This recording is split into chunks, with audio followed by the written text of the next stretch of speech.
Instruction sa pag-install ng tailgate.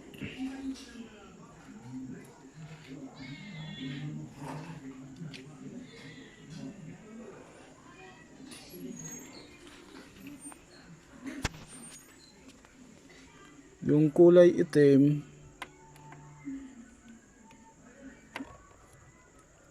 to, so nito, naka body ground yung kulay itim. Bali yan yung negative. Ito siya, oh.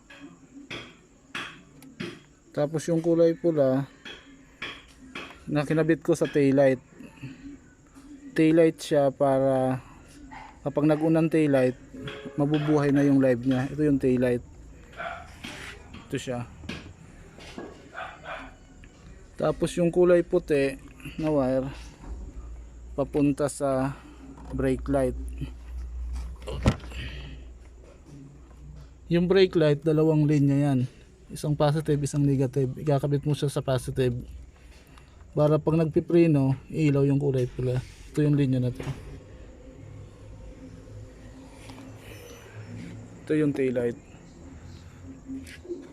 Tapos yung kulay dilaw, signal light, sa positive siya kinakabit. Ito yung signal light. Yung kulay blue positive, yung kulay itim negative. Ito yung signal light na kaliwa. Ito siya. Yung isang wire na kulay dilaw papunta sa signal light kanan. Kaso hindi na makikita, pinatawid ko na rito eh. Papunta siya dito sa kabilang sa kanan. Yan, madali lang siya install. Basta yung green sa kapula, itong dalawang to, green sa kapula, pagsasamahin siya sa taillight para pag nag-unang taillight, parehas na siya, may linya. Mag-uuna yung niya, power niya. Yung kulay blue siya.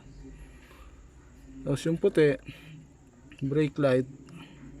Ito siya, sa brake, sa positive ng brake na ilaw. Hindi ka na magpuputol ng wire niya, balatan mo lang ng konti, tapos yun na yun. Tapos signal light. Yun lang. Ititest ko rin yung pakita ko paano mag-test ng ilaw.